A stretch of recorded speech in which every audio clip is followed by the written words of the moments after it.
आमदार जितेंद्र आव्हाड यांच्या विरोधामध्ये ठाण्यात गुन्हा दाखल करण्यात आलेला आहे। वर्तक नगर पोलीस स्टेशनमध्ये हा गुन्हा दाखल केला गेलेला आहे। प्रभू श्रीराम मांसाहार करायचे या वक्तव्यावरून हा गुन्हा दाखल करण्यात आलेला आहे। धार्मिक भावना दुखावल्याच्या कलमाखाली भाजप महिला पदाधिकाऱ्यांनी आव्हाडांच्या विरोधात हा गुन्हा दाखल केला आहे।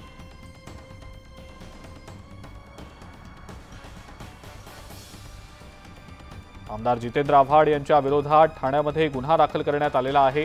अधिक अपडेट या संदर्भातली आपण जाणून घेणार आहोत। अजित मांढरे आपले प्रतिनिधी आपल्या सोबत आहेत सध्या। अजित, धार्मिक भावना दुखावल्याच्या कलमाखाली भाजपच्या महिला पदाधिकाऱ्यांनी आव्हाडांच्या विरोधात तक्रार दाखल केलेली आहे। अजित, काय सांगता येईल याबद्दल? आपल्याला माहिती आहे की राष्ट्रवादी काँग्रेस पक्ष शरद पवार गट यांचं शिर्डी येथे एक शिबिर होतं। या शिबिरादरम्यान आव्हाडांनी वक्तव्य केलं होतं, प्रभू श्रीराम हे मांसाहार करायचे। या वक्तव्याचा राज्यभर निषेध झाला। एवढंच काय तर अनेक दिल्लीतील नेत्यांनी देखील त्याच्यावरती कडाडून टीका केली होती। त्या सगळ्या पार्श्वभूमीवरती भाजपने राज्यभर निदर्शनं केली होती। त्याचाच एक भाग म्हणून शिर्डी येथे देखील आव्हाडांवरती गुन्हा दाखल करण्यात आलेला आहे आणि त्याच कलमांतर्गत म्हणजेच धार्मिक भावना दुखावल्या या कलमांतर्गत आता जितेंद्र आव्हाड यांच्या विरोधामध्ये ठाण्यातील वर्तक नगर पोलीस स्टेशन येथे गुन्हा दाखल करण्यात आलेला आहे। भाजप महिला आघाडी जे आहेत उद्योग महिला आघाडी जे आहेत त्याच्या अध्यक्षा सेजल कदम यांनी हा गुन्हा दाखल केलेला आहे।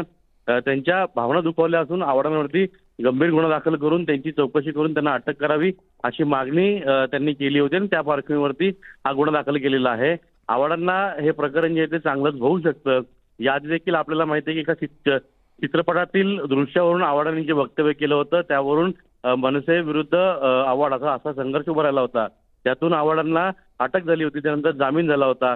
या सगळ्या पार्श्वभूमीवरती आता पुन्हा एकदा जामिनाची प्रक्रिया आव्हाडांना करावी लागते का या सगळ्या जो गुन्हा दाखल झाला त्यावरून असंच म्हणावं लागेल। बरं अजित, धन्यवाद। सविस्तर माहिती आपण दिलीत त्याबद्दल।